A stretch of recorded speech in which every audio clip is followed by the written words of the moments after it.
Hello दोस्तों, स्वागत है आपका वीवी क्लासेस के इस प्लेटफॉर्म पर। आज हम लोग कक्षा 12वीं का बायोलॉजी यानी जीव विज्ञान का जो पहला लेसन है, जीवों में जनन, इसके मोस्ट वीवीआई क्वेश्चन और उस क्वेश्चन से जुड़े और जो 2 नंबर या 5 नंबर के क्वेश्चन आ सकते हैं आपके एग्जाम में, उन सभी क्वेश्चनों को देखेंगे और समझेंगे। तो चलिए, तो जीवों में जनन का जो पहला क्वेश्चन है उसको शुरू करने से पहले हम जान लेते हैं कि जनन किसे कहते हैं। तो जनन एक ऐसी प्रक्रिया है जिसमें एक जीव अपने ही समान संतति उत्पन्न करते हैं। ठीक है, ये जनन की परिभाषा हो गई।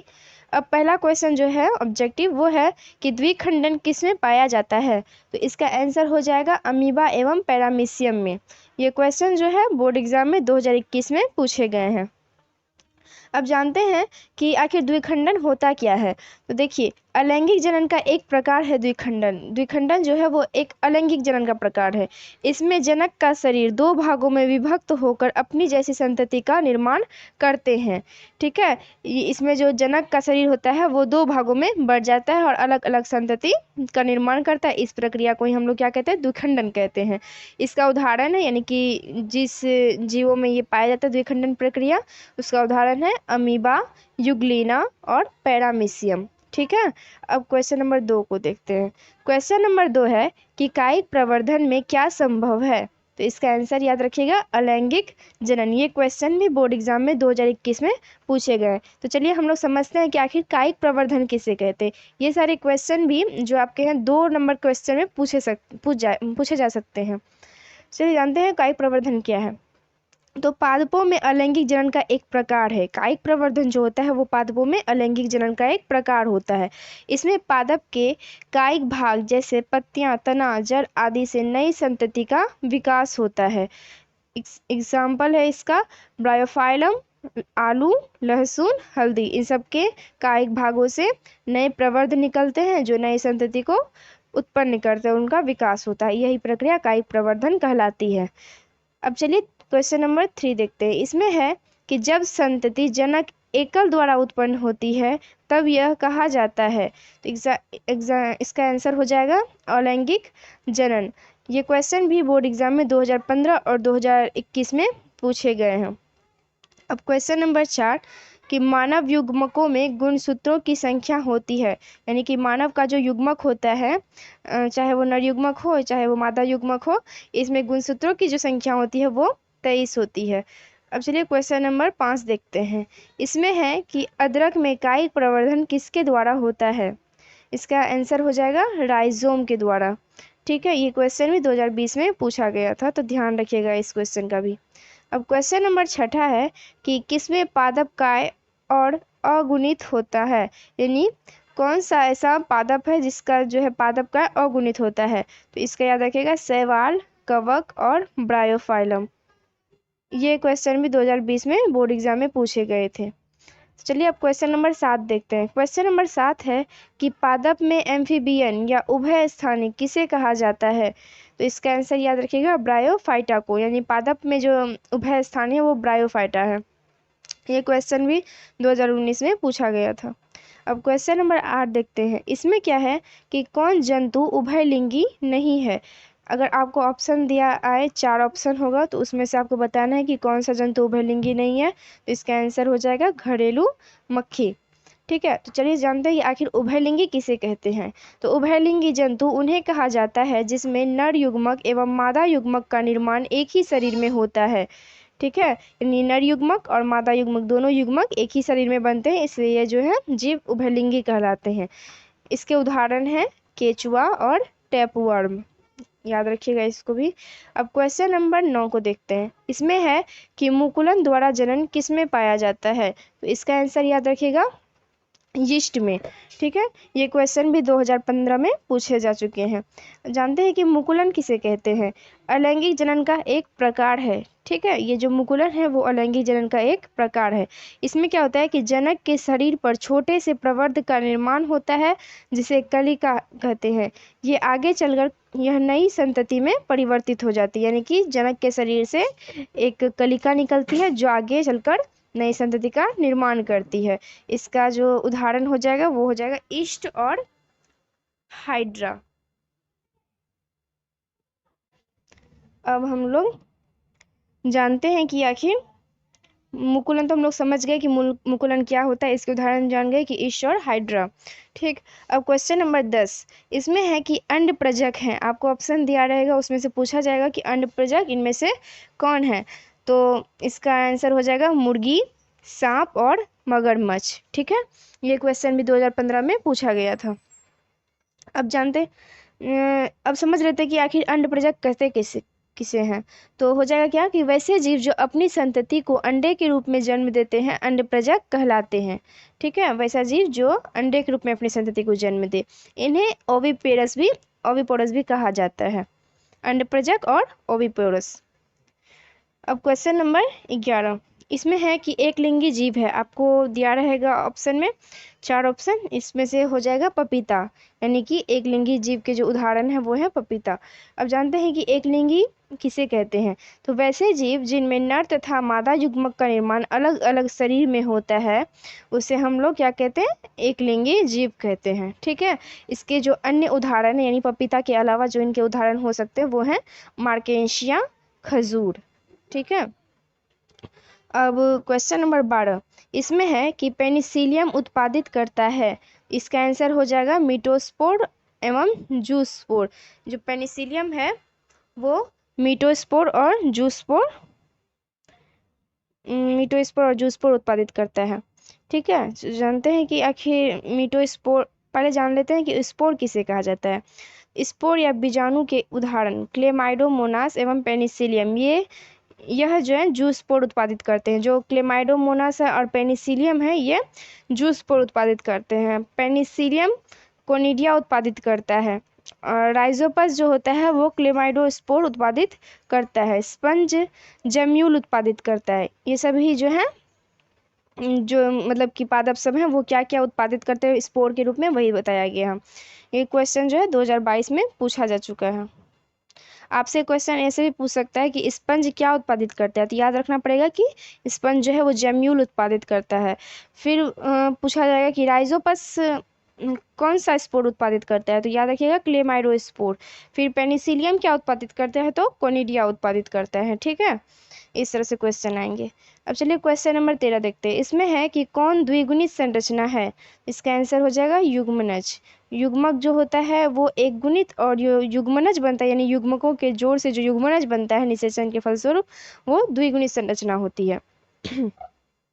अब क्वेश्चन नंबर 14 कि मनुष्य पुरुषों में गुणसूत्र की संख्या होती है, कितनी होती है। तो 44 + XY इसका आंसर हो जाएगा। ये क्वेश्चन भी 2017 और 2021 में बोर्ड एग्जाम में बन चुके हैं। और स्त्री में गुणसूत्रों की संख्या कितनी हो जाएगी, 44 + XX। क्योंकि दोस्तों हम लोगों को पता है कि XX जो होता है वो लड़की का गुणसूत्र होता है, तो इधर 44 उधर 2 46 गुणसूत्र हो जाएंगे। और लड़के में जो होता है वो XY से सूचित किया जाता है, तो 44 + XY लड़के का हो जाएगा। ठीक है, अब क्वेश्चन नंबर 15 कि कौन कीट भक्षी पौधा है। कीट भक्षी पौधा यानी कीट को भक्षण करने वाला, कीट को खाने वाला पौधा। तो इसका आंसर हो जाएगा नेप्थलीन। ठीक है, ये क्वेश्चन भी 2015 और 2021 में पूछे गए हैं। अब क्वेश्चन नंबर 16 है कि उभयलिंगी प्राणी है। तो हम लोग जान गए हैं कि उभयलिंगी किसे कहा जाता है, जिसमें नर युग्मक और मादा युग्मक का निर्माण जो होता है वो एक ही शरीर में होता है, क्योंकि नरलिंग और मादा लिंग दोनों एक ही शरीर में मौजूद होता है। ठीक, इसका आंसर हो जाएगा केचुआ। अब क्वेश्चन नंबर 17 कि भ्रूणपोष वाले बीजों को कहा जाता है। इसका आंसर याद रखिएगा एंडोस्पर्मिक। जिन पौधों में भ्रूणपोष पाया जाता है उन्हें एंडोस्पर्मिक पौधा या एंडोस्पर्मिक बीज कहा जाता है। ये क्वेश्चन भी 2020 में पूछे गए हैं।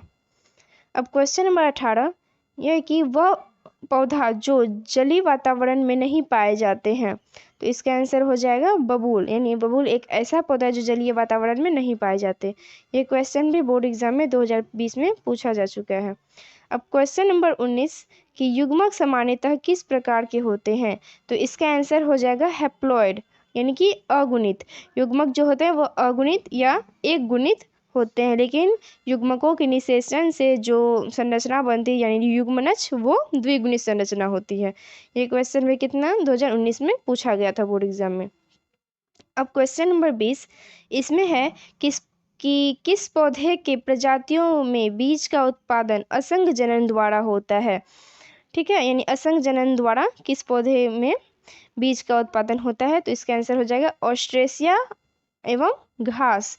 ये दो जो मतलब कि बीज हैं, इनमें असंग जनन द्वारा बीज का उत्पादन होता है। असंग जनन कहते किसे हैं, हम लोग ये समझ लेते हैं। काफ़ी ज़्यादा इंपॉर्टेंट क्वेश्चन है बोर्ड के दृष्टिकोण से कि असंग जनन किसे कहा जाता है।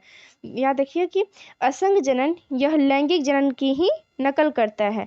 असंग जनन एक अलैंगिक जनन की प्रक्रिया, लेकिन यह लैंगिक जनन के जैसा व्यवहार करता है, नकल करता है। इसमें फल तथा बीज का निर्माण निषेचन के बिना होता है, यानी कि बिना निषेचन के ही फल एवं बीज का निर्माण हो जाता है। आपको अगर बोर्ड एग्जाम में लिखना पड़े कि असंग जनन किसे कहते हैं, तो आप लिखिएगा अलैंगिक जनन की एक ऐसी विधि जिसमें फल तथा बीज का निर्माण बिना निषेचन के होता है, असंग जनन कहलाता है। इसमें लैंगिक जनन जैसी ही नकल होती है। ठीक है, इस तरह से लिखना होगा। अब क्वेश्चन नंबर 21 देखते हैं। यह है 21 में है कि मादा जंतु किसमें मधुचक्र जिसमें मधुचक्र होता है, वैसी मादा जंतु जिनमें मधुचक्र होता है। तो इसका आंसर हो जाएगा गाय। अब हम लोग समझ लेते हैं कि मधुचक्र ऑस्ट्रम साइकिल, ठीक है, मतलब कि मधुचक्र को ही ऑस्ट्रम साइकिल कहा जाता है। आखिर ये कहते हैं किसको है और गाय के सिवा किन किन जंतुओं में होता है? तो नॉन प्राइमेट स्तनधारी में जनन के दौरान ऐसे चक्रीय परिवर्तन को मधुचक्र या ऑस्ट्रम साइकिल कहते हैं। जो नॉन प्राइमेट स्तनधारी हैं, जैसे कि हम लोग ले सकते हैं बिल्ली हो गया, घोड़ा हो गया, और गाय, बकरी, चूहा, ये सभी जितने हैं वे हैं नॉन प्राइमेट स्तनधारी। इनमें जो है जनन के दौरान जो चक्रीय परिवर्तन होता है उसे मधुचक्र या ऑस्ट्रम साइकिल कहते हैं। इसमें क्या होता है कि इसमें गर्भाशय की सतह निकलती है। जनन की क्रिया ना होने पर शरीर से बाहर नहीं निकलती, बल्कि पुनरावशोषण हो जाता है। ठीक है, गर्भाशय की जो सतह होती है वो बाहर निकलती है, लेकिन जनन की प्रक्रिया ना होने पर फिर से शरीर में पुनरावशोषित हो जाती है। इसका उदाहरण है गाय, चूहा, और मैंने बता ही दिया बकरी, घोड़ा, फिर बिल्ली, कुत्ता, ये सब जो इतना भी उदाहरण है सभी मधुचक्र वाले जंतु का है। अब क्वेश्चन नंबर 22 देखते हैं। इसमें है कि एम्स्क्यूलेशन संबंधित है, एम्स्क्यूलेशन संबंधित है, इसका आंसर हो जाएगा संकरण से। ये क्वेश्चन भी 2022 में पूछे जा चुके हैं। अब क्वेश्चन नंबर 23 है कि किसका जीवन काल सबसे लंबा होता है? तो इसका आंसर हो जाएगा बरगद का पेड़। इसका जो जीवन काल होता है वो 200 से 300 वर्ष तक होता है। ठीक है, काफ़ी ज़्यादा इंपॉर्टेंट क्वेश्चन है। ये सिर्फ बोर्ड एग्जाम के लिए नहीं है, आगे आप अगर किसी भी चीज़ की तैयारी करते हो उससे जो साइंस के क्वेश्चन बनेंगे उनमें से ये सभी क्वेश्चन आने की काफ़ी ज़्यादा संभावना रहती है। ठीक है, तो याद रखिएगा इसमें कि बरगद के पेड़ का जो जीवन काल होता है वो सबसे ज़्यादा होता है, यानी 200 से 300 वर्ष तक हो जाता है। अब क्वेश्चन नंबर 24 है कि डैश एक जनन प्रक्रिया है जो जीव के जीने के लिए आवश्यक नहीं है, परंतु स्पीसीज के अस्तित्व के लिए आवश्यक है। यानी कि एक ऐसी प्रक्रिया जो जीव के जीने के लिए तो आवश्यक नहीं, परंतु उसके अस्तित्व को इस पृथ्वी पर कायम रखने के लिए आवश्यक है। तो इसका आंसर हो जाएगा जनन। ठीक है, अब क्वेश्चन नंबर 25 देखते हैं। इसमें है कि समयुग्मक पाए जाते हैं। समयुग्मक मानी समान युग्मक, आकृति और आकार दोनों ही अगर युग्मकों के समान हो तो वो समयुग्मक कहलाते हैं। ठीक, ये पाए जाते हैं किसमें? क्लेडोफेरा में। ये क्वेश्चन में 2023 में पूछा गया है। अब हम लोग समझते हैं कि आखिर समयुग्मक किसे कहते हैं। यहाँ लिखा हुआ है कि इस प्रकार के युग्मक में नर तथा मादा युग्मक की बाह्य संरचना समान होती है, यानी आकृति और आकार दोनों चीज समान होते हैं। इसका और अन्य उदाहरण हो जाएगा क्लेडोफाइरा तो है ही, स्पाइरोगारा भी इसका उदाहरण हो जाएगा। अब क्वेश्चन नंबर 26 कि पैरामीशियम में किस प्रकार का विखंडन होता है? तो इसका आंसर याद रखिएगा अनुप्रस्थ विखंडन होता है। ठीक है, ये क्वेश्चन भी 2023 में पूछा गया था।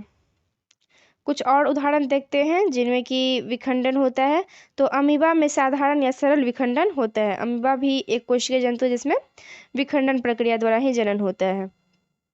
और युग्लिना में लंबवत विखंडन होता है। ठीक है, चलिए क्वेश्चन नंबर 27 देखते हैं। क्वेश्चन नंबर 27 है कि प्याज में प्रवर्धन होता है। इसका आंसर हो जाएगा बल्ब द्वारा, यानी सल्क कंद। प्याज में जो प्रवर्धन होता है वो सल्क कंद द्वारा होता है। ठीक है, ये क्वेश्चन में 2023 में पूछे गए हैं। चलिए और कुछ उदाहरण देखते हैं जिनमें प्रवर्धन किस किस प्रकार से होता है। तो पहला है कि ऑक्सेलिस में किसके द्वारा होगा प्रवर्धन, तो ऊपरी भूस्थाली द्वारा, ठीक है। और अदरक में राइजोम द्वारा, केला में सकरस द्वारा, आलू में कंद द्वारा, अदरक हल्दी केला में प्रकंद द्वारा, लहसुन प्याज में सल्क कंद द्वारा, फिर क्या है कुलिकेशिया या अरबी में घनकंद द्वारा, पुदीना में अंतःभूस्थाली द्वारा, स्ट्रॉबेरी में भूस्थाली द्वारा, जलकुंभी में भूस्थालिका द्वारा, जलकुंभी को वाटर हाइसिंथ भी कहा जाता है। अब याद रखिएगा जलकुंभी में जो प्रवर्धन निकलते हैं वो भूस्थालिका द्वारा होता है, ठीक। और जलकुंभी को जो है हम लोग वाटर हाइसिंथ भी कहते हैं। इसे बंगाल के आतंक के नाम से भी जाना जाता है। काफ़ी इंपॉर्टेंट क्वेश्चन, यहाँ से क्वेश्चन हर बार आते हैं कि बंगाल के आतंक के नाम से किस पौधे को या किसे जाना जाता है, तो इसका आंसर याद रखिएगा जलकुंभी। अगर जलकुंभी ना हो तो वाटर हाइसिंथ में मारिएगा, क्योंकि दोनों एक ही चीज़ है, ठीक। अब चलिए क्वेश्चन नंबर 28 देखते हैं। इसमें है कि पार्थेनोजेनेसिस शब्द किसके द्वारा निर्माण किया गया, तो पार्थेनोजेनेसिस जो शब्द है वो ओवेन द्वारा दिया गया था, निर्माण किया गया था। ये क्वेश्चन भी 2023 में पूछा गया था। अब क्वेश्चन नंबर 29, इसमें है कि जब नर आकृति में मादा से भिन्न होता है तब कहलाता है, तो इसका आंसर हो जाएगा यौन द्विरूपता। जब नर जो है वो आकृति में मादा से भिन्न हो जाता है तो यौन द्विरूपता कहलाता है, ठीक है। अब क्वेश्चन नंबर 30 है कि पुनरुद्ध भवन किन में पाया जाता है। पुनरुद्ध भवन जो होती है दोस्तों वो एक अलैंगिक जनन का ही प्रकार होती है, ठीक। तो ये किस में पाया जाता है, इसका आंसर याद रखिएगा प्लेनेरिया और हाइड्रा में। जानते हैं अब कि पुनरुद्ध भवन किसे कहते हैं। जब जीव का शरीर प्रकृति या और किसी कारण से क्षतिग्रस्त हो जाते हैं तो उसके द्वारा क्षतिग्रस्त भाग या नए जीव का निर्माण हो जाता है। यह क्षमता ही पुनरुद्ध भवन कहलाती है। इसका मतलब क्या हुआ, चाहे प्रकृति के कारण से शरीर का किसी भाग का जो क्षतिग्रस्त हो जाए या किसी और कारण से शरीर का कोई भाग जो है क्षतिग्रस्त हो जाए, तो उसके द्वारा क्षतिग्रस्त भाग यानी कि पुनरुद्ध भवन की प्रक्रिया में क्या होता है कि क्षतिग्रस्त भाग जो होता है वो नए जीव का निर्माण, या तो क्षतिग्रस्त भाग पुनः नए जीव का निर्माण कर लेता है या उस क्षतिग्रस्त भाग में जो है नए जीव की नई संरचना की उत्पत्ति हो जाती है। यह क्षमता ही पुनरुद्ध भवन कहलाता है, ठीक है। अब चलिए क्वेश्चन नंबर 31 देखते हैं। इसमें क्या है कि अनिषेक जनन किन में होता है, तो इसका आंसर याद रखिएगा रेटिफॉर्म मधुमक्खी और कुछ छिपकली में अनिषेक जनन होता है। अनिषेक जनन यानी कि बिना निषेचन के ही युग्मक का इनमें निर्माण हो जाता है। अब क्वेश्चन नंबर 32 देखते हैं कि अंतः निषेचन किन में होता है, यानी कि आंतरिक निषेचन जो शरीर के अंदर होता है वो किन किन जीवों में होता है, तो इसका आंसर याद रखिएगा फंजाई, सरीसृप, पक्षी, स्तनधारी, ब्रायोफाइटा, टेरिडोफाइटस, जिम्नोस्पर्म और एंजियोस्पर्म। ये ऐसे प्राणी हैं जिनमें क्या होता है निषेचन अंतर निषेचन प्रक्रिया द्वारा होता है। अब चलिए जानते हैं क्वेश्चन नंबर 33 में कि बाह्य निषेचन किन में होता है, तो इसका आंसर याद रखिएगा शैवाल में, मछली में और उभयचर प्राणी में बाह्य निषेचन होता है। ये किसी न किसी माध्यम में अपने अंडे को छोड़ देते हैं जहाँ वे नर युग्मकों से निषेचित हो जाते हैं और नए जीव की उत्पत्ति में सहायक होते हैं, ठीक है। अब क्वेश्चन नंबर 34 है कि पुंकेसरित पुष्प उत्पन्न करते हैं, तो इसका आंसर हो जाएगा पुमनु। पुमनु को ही पुमंग कहा जाता है, ठीक है। पुमनु ही पुमंग है। जो पुंकेसरित पुष्प होता है उनमें पुमंग उत्पन्न करते हुए पुष्प।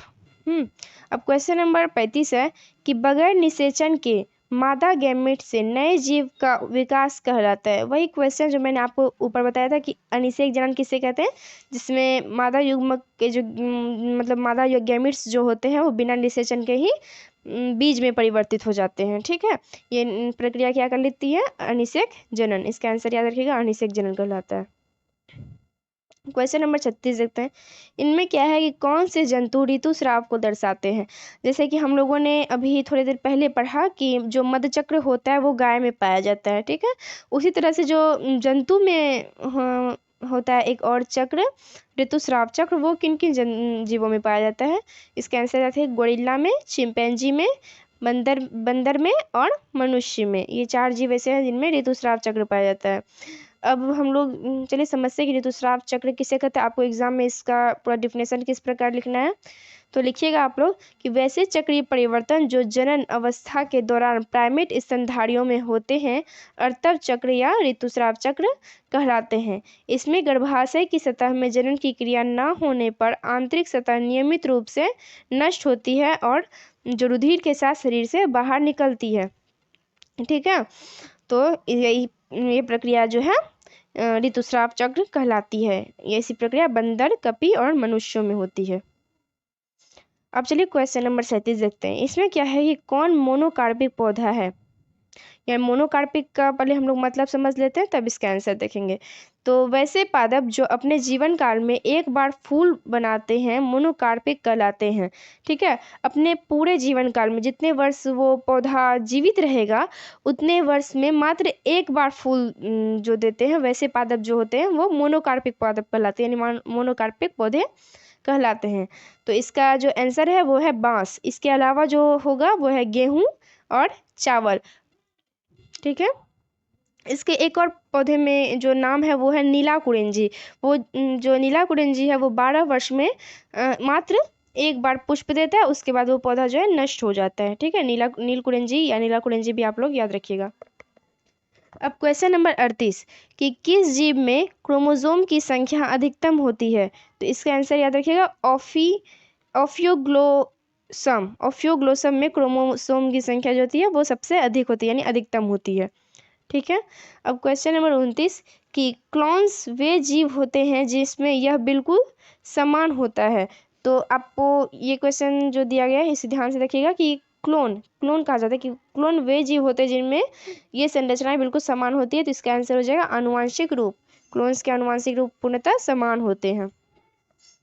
अब हम लोग क्वेश्चन नंबर 40 देखते हैं। इसमें है कि अलैंगिक जनन इस जगत के सदस्यों में होता है, किन में अलैंगिक जनन होता है। इसका आंसर याद रखिए मोनेरा, प्लांटी व एनिमेलिया। इन तीनों जीव जो है इनमें अलैंगिक जनन जो है होता है। अब क्वेश्चन नंबर 41 इसमें है कि कौन जीवन काल में एक बार प्रजनन करते हैं। तो इसका आंसर हो जाएगा प्रशांत महासागरीय समान मछली एवं बांस। ये जो प्रजाति है ये केवल एक बार प्रजनन करते हैं, बांस और समान महासागरीय समान मछली। इसमें भी नील कुरेंजी आ सकता है, ये भी मात्र एक बार ही प्रजनन करते हैं। ठीक है, अब क्वेश्चन नंबर 22 कि कौन पौधों में कायिक प्रसार के लिए उत्तरदायी नहीं है। तो इसका आंसर हो जाएगा मुकुलक जम्यूल, क्योंकि ये कायिक भागों से उत्पन्न नहीं होते हैं। अब क्वेश्चन नंबर 43 है कि किसे बंगाल के आतंक के नाम से जाना जाता है। तो इसका आंसर हो जाएगा जलकुंभी, जिसे हम लोग वाटर हाइसिंथ के नाम से भी जानते हैं। ये क्वेश्चन जो है 2024 में पूछा गया है और ये 42 नंबर जो क्वेश्चन ये भी 2024 यानी कि इसी वर्ष पूछा गया है। ये काफ़ी इंपॉर्टेंट क्वेश्चन है, इन सभी क्वेश्चन को आप लोग ध्यान में रखिएगा। तो हम लोगों ने इस चैप्टर से टोटल 43 क्वेश्चन को देख लिया है। ये बस इस चैप्टर से जितने भी प्रश्न बन सकते थे उन सभी प्रश्नों को मैंने इसमें बता दिया है। आप लोग अगर इस वीडियो को 1 से 2 बार देखिएगा तो आप लोगों को सब कुछ समझ में आ जाएगा और याद भी हो जाएगा। यदि आपको हमारा ये वीडियो पसंद आया हो तो इसे लाइक करें, सब्सक्राइब करें और यदि आप हमारे चैनल पर नए हो तो बेल आइकन को भी ज़रूर प्रेस करें ताकि हमारे द्वारा बनाए गए सभी क्वेश्चन आंसर के PDF नोट्स और वीडियो आप तक सबसे पहले पहुँचे। ठीक है दोस्तों, धन्यवाद, बाय बाय, टेक केयर।